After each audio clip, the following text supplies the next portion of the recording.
Olá, meu amigo, minha amiga, estamos de volta com mais um Portal do José, hoje num domingo repleto de acontecimentos muito importantes, se dando fora do nosso país, mas com grande repercussão aqui no Brasil. Eu vou trazer algumas informações e algumas imagens para analisarmos aqui juntos, mas antes de mais nada, quero convidar você que está chegando agora no nosso portal e não nos conhecia, para que você se inscreva aqui conosco. Você que é muito bem-vindo, muito bem-vinda. Conheça também os nossos outros vídeos, se você gostar. Compartilhe, recomende e não se esqueça, mande o seu comentário, o seu joinha e, se puder, se inscreva também no nosso clube de membros, tá legal? Então, vamos em frente. Gente, enquanto eu estou aqui falando com vocês, as eleições na Argentina já terminaram e agora vamos acompanhar o processo de apuração.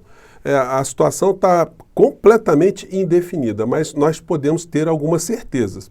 O que se sabe é que, se Sérgio Massa ganhar as eleições na Argentina, nós teremos a continuidade de um modelo econômico liberal, respeitando uma série de ferramentas, né, que esse modelo aplicou ao longo das últimas décadas na Argentina, enfim, e os problemas serão tratados à luz das ferramentas que nós conhecemos. A crise tende a se elastecer durante um bom período na Argentina, né, exceto se houver lá um programa, houver lá um pacote, alguma coisa absolutamente fora daquilo que está sendo discutido nesse momento.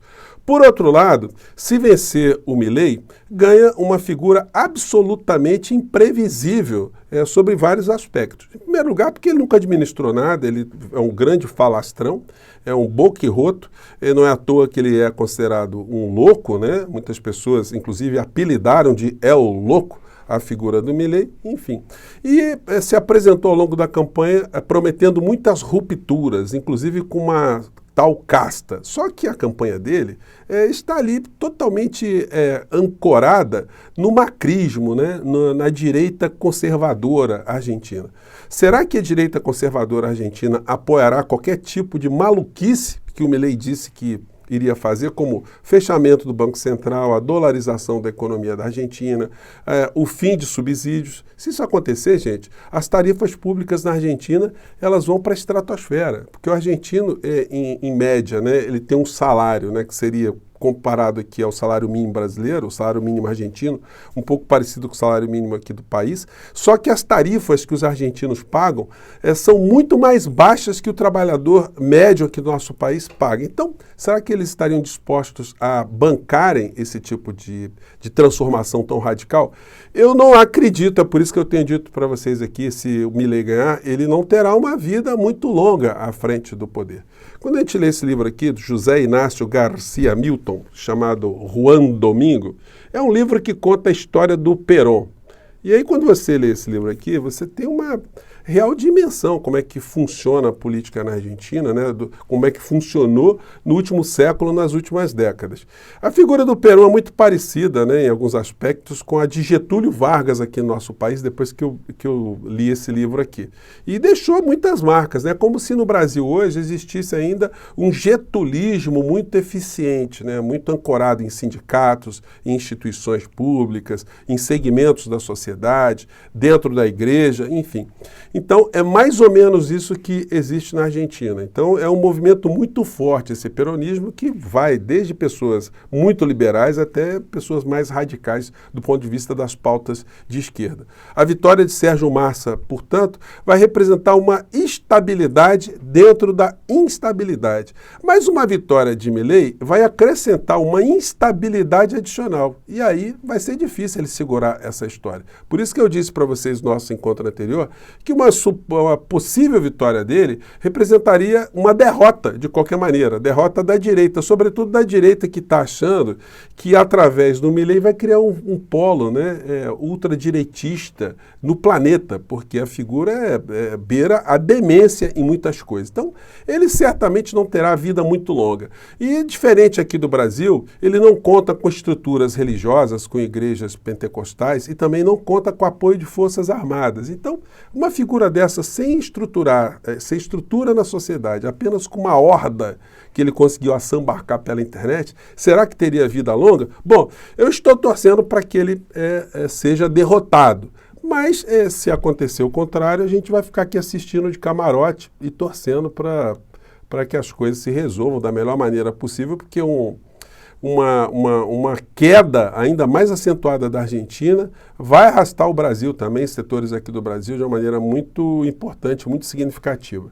Lá na Argentina, os canais de direita, como o do jornal La Nación, passaram o dia inteiro hoje fazendo campanha assim descarada a favor do Milei, tá? A La Nación tem um poder muito maior, mas ela tem um comportamento como o da Jovem Pan tem e teve aqui no nosso país, especificamente no governo Bolsonaro. A gente separa aqui algumas cenas da cobertura. Quando eles botam aqui o Milei, os takes que eles dão, é o Milei na turba, né? Uma coisa bem parecida com aquelas coisas do bolsonarismo, né? Um monte de seguranças, os caras corpulentos e tal, né? E quando eles mostram o Sérgio Massa, é sempre uma coisa assim mais asséptica, né? O Sérgio Massa aqui votando, né? Aqui no cantinho, enfim.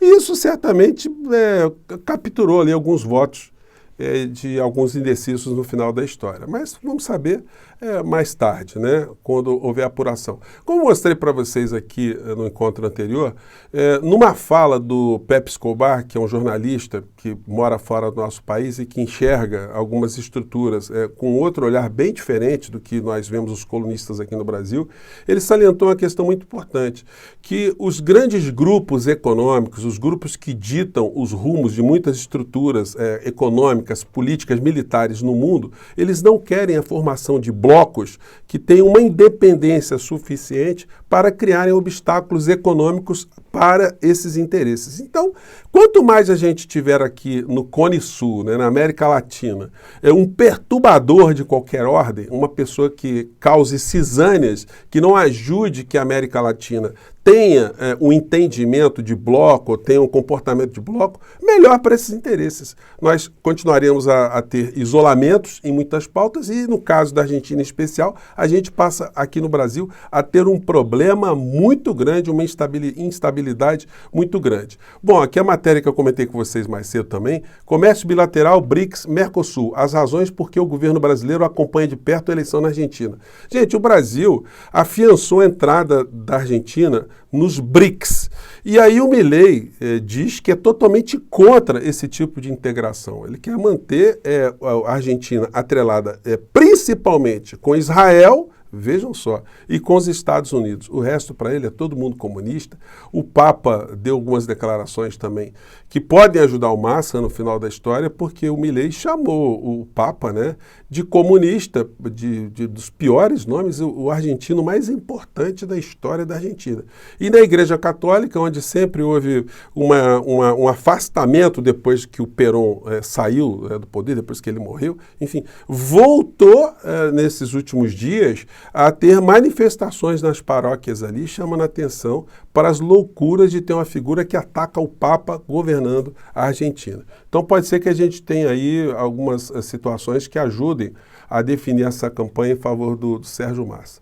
E aí a gente entrando aqui nos outros assuntos internacionais também, eu quero destacar aqui como a Rede Globo de televisão ela faz um ativismo econômico, mas faz um ativismo político, né?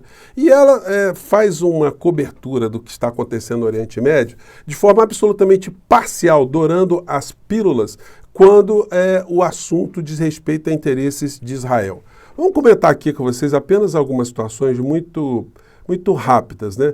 Aqui é o apresentador, né, fazendo a chamada na cabeça da matéria. Vamos aqui. Centenas de pessoas deixaram hoje o maior hospital da faixa de Gaza. O Ministério da Saúde, controlado pelo Hamas, e o Exército de Israel deram versões diferentes para a situação. Em Jerusalém, parentes e amigos concluíram hoje uma marcha pela libertação dos reféns israelenses. A matéria é a seguinte, começa assim. Centenas de palestinos deixaram o hospital. Vem cá, eles não deixaram o hospital, porque esse tipo de frase dá a impressão seguinte, que eles estavam ali a passeio, né? Escolheram ficar no hospital, aí de repente pensaram, sabe o negócio? Nós vamos deixar o hospital. Não, eles foram varridos para fora do hospital sob pena de morrerem. Então, eles foram deslocados à força. É bem diferente de colocar assim, eles deixaram. Quem deixa é quem está na praia, e aí você deixa a praia e vai para sua casa. No caso das pessoas que estavam doentes, as pessoas estavam internadas, elas não deixaram, elas foram colocadas para fora. O hospital era a única cidadela que elas ainda tinham de manter possivelmente as suas vidas. E o exército de Israel até agora não mostrou aqueles túneis todos que haveriam debaixo do hospital para justificar os bombardeios insanos que acontecem na faixa de Gaza inteira. Então a matéria seguiu, aí depois, ao longo da matéria, o jornalista ainda diz o seguinte: e o exército de Israel continua com as suas operações na faixa de Gaza. Continuou com operações, continuou o bombardeio, continuou o massacre, continuou o genocídio, e não dá para a gente ter pudor em utilizar essas expressões, não. Quando a gente vê o que ainda está acontecendo lá, gente, tem algumas situações que beiram a irracionalidade, né? Já o noticiário da Band tratou de formas bem diferentes do que eu estou falando com vocês aqui. Deixa eu pegar aqui só a velocidade, aqui para a gente ver aqui. Bom, vamos lá. Bombardeios de Israel contra o território palestino da faixa de Gaza deixaram hoje 80 mortos. Um dos ataques foi contra uma escola da ONU. Israel prometeu e continua avançando na ocupação em Gaza. Nas últimas horas, foram 2 grandes ataques aéreos sobre o território palestino.